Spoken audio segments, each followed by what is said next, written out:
I was unexpectedly reborn as a koi. I thought my 8 mermaid sisters would totally spoil me, but instead of treating me like treasure, they actually wanted to eat me, because this is a world where bloodlines rule. With 0 talent, I'd rather end up as my sister's snack than get swallowed by some other big fish. What they didn't know was that I'd already awakened the dragon drawing system, and as long as I devoured other creatures, I could keep evolving. Right at the critical moment, my oldest sister Lanling brought back a whole table of spirit meat and saved me. Watching my sisters happily dig into the spirit meat, I wanted a bite too so I could evolve sooner. But my second sister Xiling coldly kicked me right out. Turns out in 3 days, it would be the Fox Demon King's 100 Demon Banquet, and he'd devour every fish that didn't meet the required level. In his eyes, giving spirit meat to me was just a total waste of food. Luckily, Sister Lanling felt bad for me and secretly brought me a precious blue glow waterweed. The spiritual energy in this plant wasn't as rich as the spirit meat, but it matched my koi nature perfectly. She was so gentle I was seriously touched.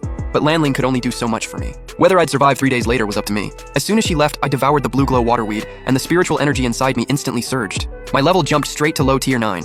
Even though I was still in koi form, I was already strong enough to smash the rocks at the bottom of the lake. So I decided to go find stronger prey myself, and soon I caught a faint scent of blood in the distance. It turned out 2 big fish were fighting like crazy.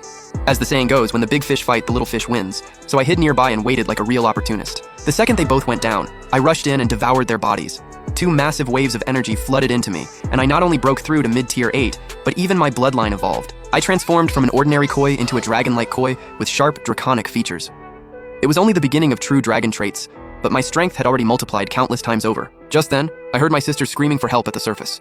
They'd been captured by humans and were about to suffer a terrifying fate, skinned and torn apart. Right when the 3 of them were drowning in despair, I burst in wrapped in towering waves, showing up in my dragon koi form. I controlled the water and sent every incoming arrow flying back. In the blink of an eye, every demon hunter was wiped out. The 3 sisters who had just survived immediately ran over to me. Their respectful, obedient attitude honestly had me cracking up, and hearing them call me senior over and over was pretty sweet. They couldn't believe that I, the same ordinary koi from not long ago, had evolved this far. For a moment, they were filled with shame and regret. I couldn't even be bothered holding it against them. After sending the 3 of them away, I started devouring the demon hunters I just killed and kept building up energy. Energy surging. Bloodline condensing. Bloodline evolution beginning. Obtained. Heavenly Dragon Claw. Body reconstruction complete. Evolved into a Crimson War Drake, I actually turned into a drake. This was the legendary precursor to a true dragon. Then the system unlocked 2 divine abilities that only the dragon race possesses. But to stay safe, it was better to keep a low profile, so I changed back into my koi form. I made up my mind right then. In 3 days, I was going to hit the Fox Demon King with something big. Soon enough, the 100 Demon Banquet began as scheduled. Aquatic demons from all around gathered together, and I was transported into the palace with them. When my sisters saw I was safe, they immediately rushed over and kept fussing over me. But right then, some green-haired freak came over and mocked me, saying I'd definitely be the first one to die. A bunch of fishmen behind him started cackling too. My oldest sister instantly clapped back, but I didn't take that green-haired clown seriously at all. One look, and I could tell he was just some irrelevant small fry. The real boss was the Jiao King sitting on the throne. As soon as the Jiao King took his seat, the 100 Demon Banquet officially began. The first test was whether each aquatic demon clan could withstand the pressure he released. My oldest sister immediately used her spiritual power to shield us behind her. Those weaker water demons were reduced to ashes in the blink of an eye, and the Crystal Palace instantly turned into a river of blood. That brutal display was absolutely terrifying. Thankfully, my sisters and I all survived. The Jiao King didn't keep making things hard for the demons either, and instead moved on to handing out rewards. Based on how each clan performed in the test, territories were assigned accordingly.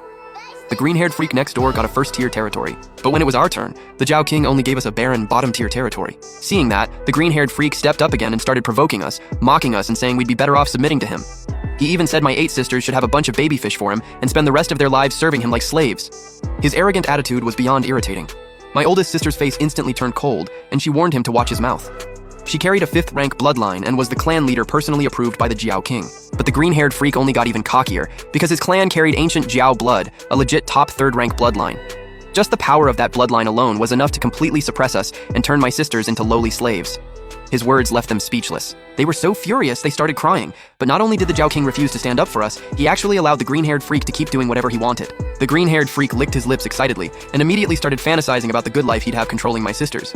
He even reached out and started getting handsy with them. But just when he was getting way too full of himself, I stepped right in front of my sisters and asked the Jiao King whether a stronger bloodline really meant you could do whatever you wanted to weaker bloodlines. My sisters panicked the moment they saw that. They all urged me to run and stop making trouble here. Even Xiling, the second sister who hated me the most, rushed to pull me back. But the Jiao King